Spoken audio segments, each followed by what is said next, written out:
అయింది. కానీ మధ్యలో లేని పార్టీలు దెబ్బతినిపోయినప్పటికీ కూడా ఉన్నాయి, ఒక 4-5 పార్టీలు ఉన్నాయి.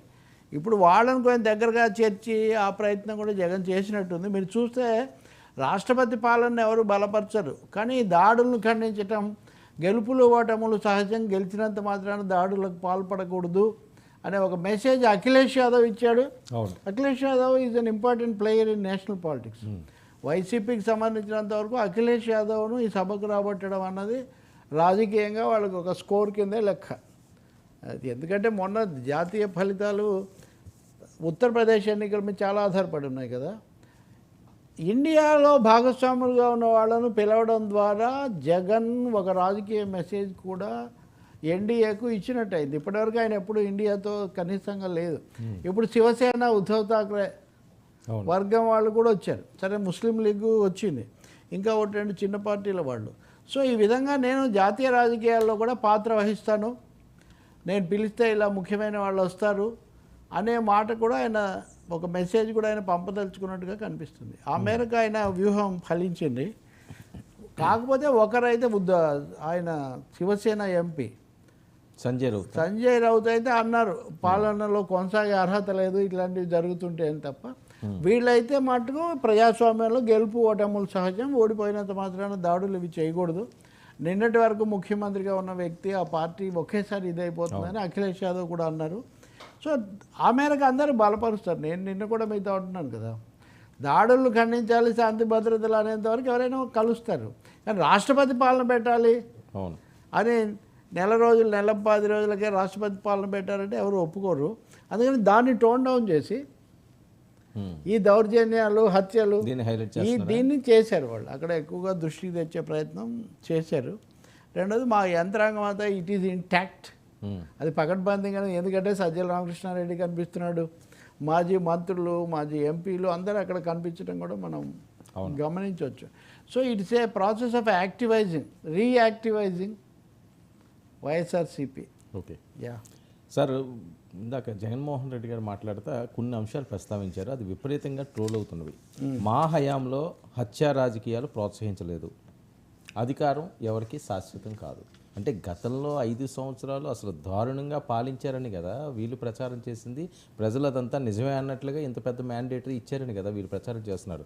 అసలు వీళ్ళ హయాంలో ఏమీ హత్యా రాజకీయాలు కానీ లేకపోతే ఎటువంటి కక్షపూరిత చర్యలు కానీ మేము చేపట్టడం లేదు అని చెప్పి మీడియా సాక్షిగా జగన్మోహన్ రెడ్డి గారు అన్నాం, మేము ప్రోత్సహించలేదు అని.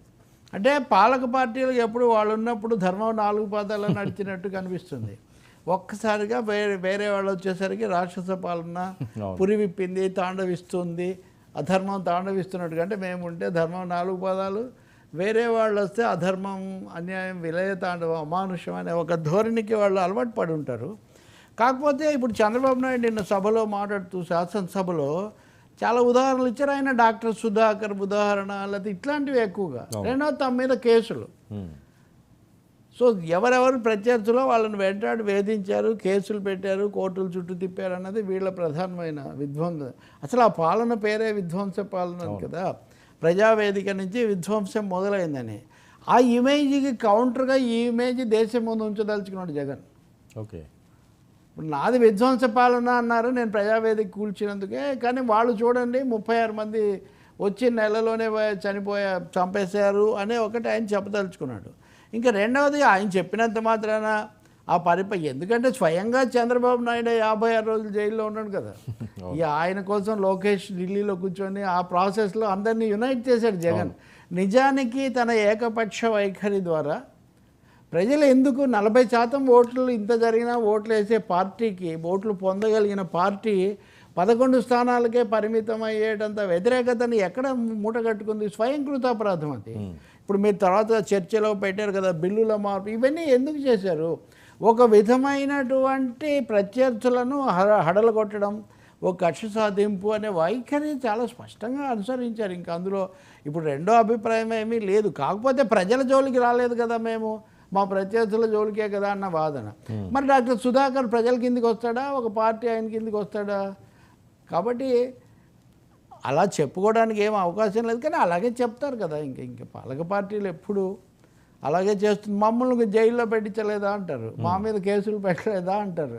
అలా తయారైంది. ఇంకా ఈ అసహనం తాండవించింది ఆంధ్రప్రదేశ్లో. ఎవరు చేసేది వాళ్ళు చేశారు. కోడి ఇప్పుడు నా మీద హత్యా ప్రయత్నం అంటారు, అది కోడి కత్తి అని వాళ్ళు తీసేస్తారు. నన్ను రాయితో కొట్టారంటారు, అది నిజం కాదు గొలక రాయి అంటారు వీళ్ళు.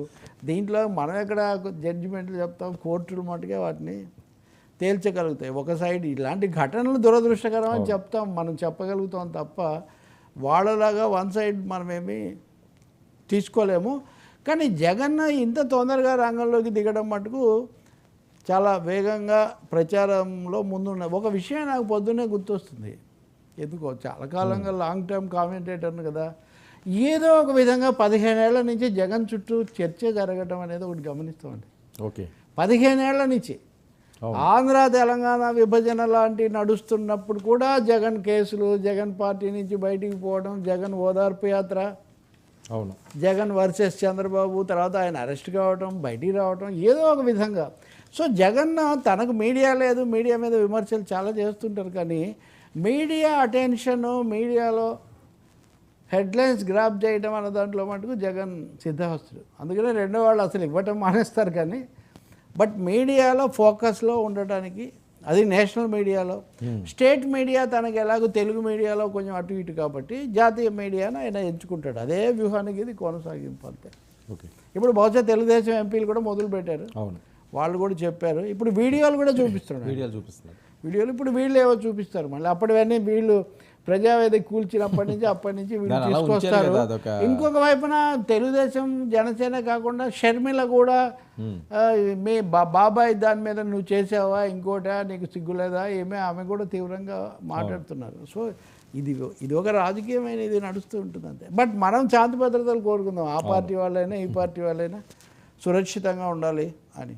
సార్, ఇప్పుడు ఆయన చేసిన ప్రజెంటేషన్ సరిపోతుందా జనాలకు అర్థం కావడానికో, లేకపోతే నేషనల్ మీడియాకి అర్థం కావడానికి? 45 రోజుల్లో 30 పైగా హత్యలని అంటే వీళ్ళు వెళ్ళి అడుగుతారు కదా, ఇప్పుడు పేర్లు చెప్పండి అని హోంమంత్రి అనిత గారు అడిగినట్టే రేపు ఆ ఎంపీలు మళ్ళీ మీడియాలో అడుగుతారు కదా, అవును, ఏది చూపించండి, ఆ పేర్లు మాకు చెప్పండి, ఎక్కడ ఘటనలు అయితే జరిగాయి కదా కొన్ని తీవ్రమైనవి, అందులో హెచ్చు తగ్గులు, రాజకీయాలు, అది వ్యక్తిగతం, ఇలా చెప్పడాలు ఎలా ఉన్నా కానీ ఇది కూడా కొంచెం అవాంఛనీయమే కదా. కొత్త ప్రభుత్వం వచ్చిన తర్వాత ప్రశాంతంగా అటువైపు కాకుండా ఈ ఉద్రిక్తతలు, ఈ దాడులు, ఇప్పుడు ఉదాహరణ కోర్టులు జోక్యం చేసుకొని ఉండకపోతే ఆ భవనాల కార్యాలయాల కూల్చివేత కూడా జరిగి ఉండేది కదా, తాడేపల్లిలో జరిగినట్టే మిగతా చోట కూడా. అందువల్ల ఇక్కడ వేడెక్కిన వాతావరణం, ఉద్రిక్త వాతావరణం, దాని ఫలితం ఇది అంతే. 300 మంది వలస వెళ్ళిపోయారట, 560 ప్రైవేటు ఆస్తులు ధ్వంసమట. అంటే ఈ చట్టాన్ని తీసుకొచ్చి కోర్టుకు వెళ్ళడానికి ఇందులో టెక్నికల్గా అది వర్కౌట్ అవుతుందండి? కోర్టుకు వెళ్ళారు కదా, వాళ్ళ ఆఫీసుల మీద కోర్టుకు వెళ్ళారు.